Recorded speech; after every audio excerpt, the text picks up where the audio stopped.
Over the last 3 days, I had the opportunity to watch the SEC basketball tournament here in Nashville, Tennessee. I noticed that each team's coach and players had a unique style. One popular investment style is set and forget. Some industry experts are saying that this style of investing is over. For years, though, this style's worked or has been preferred. The ride the stock market's up and down, some investors have unloaded stocks. As we talked before, we've had a 10% correction. Fearful of President Trump's economic agenda, and in particular tariffs, trillions of dollars are flying and flowing in and out of America daily.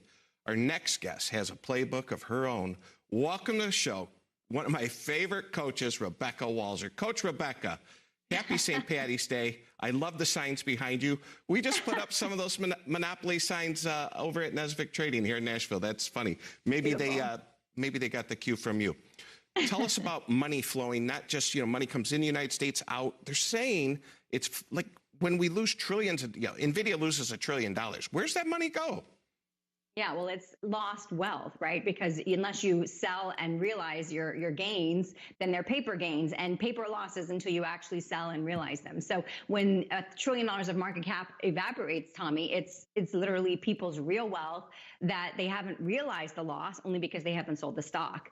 But for sure, the passive set it and forget it is a problem. And my practice, at Walser Wealth, we have known that this is a problem. We've been much more in the tactical space as opposed to passively, putting people into a stock bond portfolio and then saying, hey, we'll rebalance you quarterly. But still, that's what most money managers are doing, Tommy. You know that they're getting their investment portfolio committee together. They're deciding on what looks good for the quarter, and then they're quarterly rebalancing their portfolios to those goals. And the fact is that things just are moving too fast globally and with this new administration. So if you don't have a more active money manager, or if you're managing self-managing, you really need to be more active at this time frame, and you need to expect more from your money manager during this time frame. If they're not talking to you about global economic, macroeconomic policies, and they're not talking to you about how they're going to actively impact the portfolio to deal with that, then they're more on the passive side as well. So just quarterly rebalancing, I don't consider as tactical asset management. Mm-hmm. And how do you define the fine balance between adjusting things and maybe over trading someone? I know sometimes every industry in financials, they say, I got in, I got out, I didn't make money. What the heck am I doing here? What's a nice balance? People accuse folks like myself of saying, do we need to do that, right?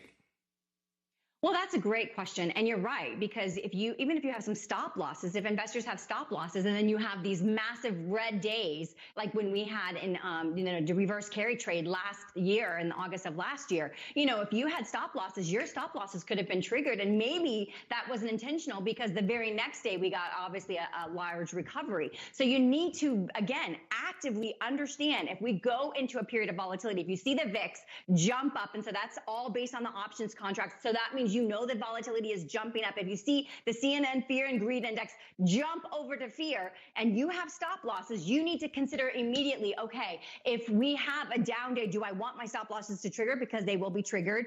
If things, are normalized. If they shut down the markets, that's a whole nother problem. But that's when we're really dealing with something major going on. But the fact is that, Tommy, you have to look at these things. When you go into a period of volatility, your whole set and forget it mentality of, okay, let me put this in place and then I'll set stop losses. That is a very passive strategy. And investors need to understand in a period of volatility, your indicators, again, VIX jumping up quickly, Fear and Greed Index on CNN, it's a very popular indicator. All of these things you can look at as an average investor without a money manager to see, I need to be more active now, and I need to maybe take a look at if I don't want this triggered because I think it's just a red day followed by a green day. I will say overall, our impression is that we are going to be under some volatility and some price pressures for a while.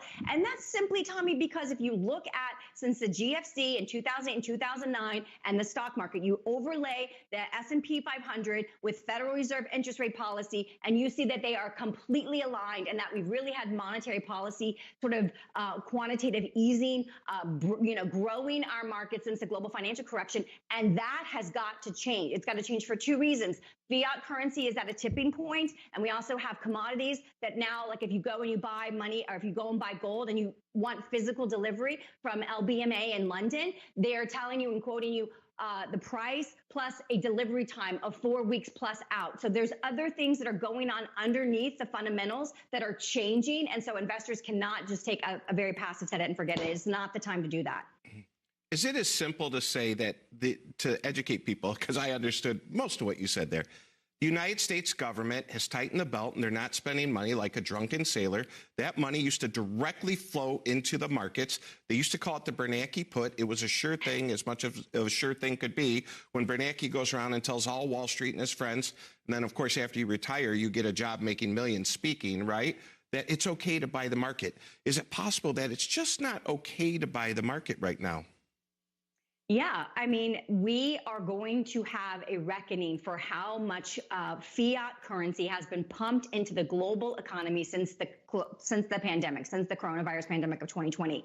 I assess that we've had about $20 trillion globally, 10 trillion in the United States alone, pumped in excess of normal structures outside, beyond what's normal. And so that takes a long time for the markets to dissect and digest. But it absolutely, if you correlate monetary policy with the S&P 500's results for the last since 2008 and 2009, you will see a direct correlation. So yes, what you're saying is exactly right. When you have Trump coming in with Doge and saying, "Hey, we need to get this massive, spending under control," you have to understand that we aren't going to have a stock market that's just based off of government policy. I know you got to run. You were just the person to have, and I'm scared to play Monopoly against you, Rebecca.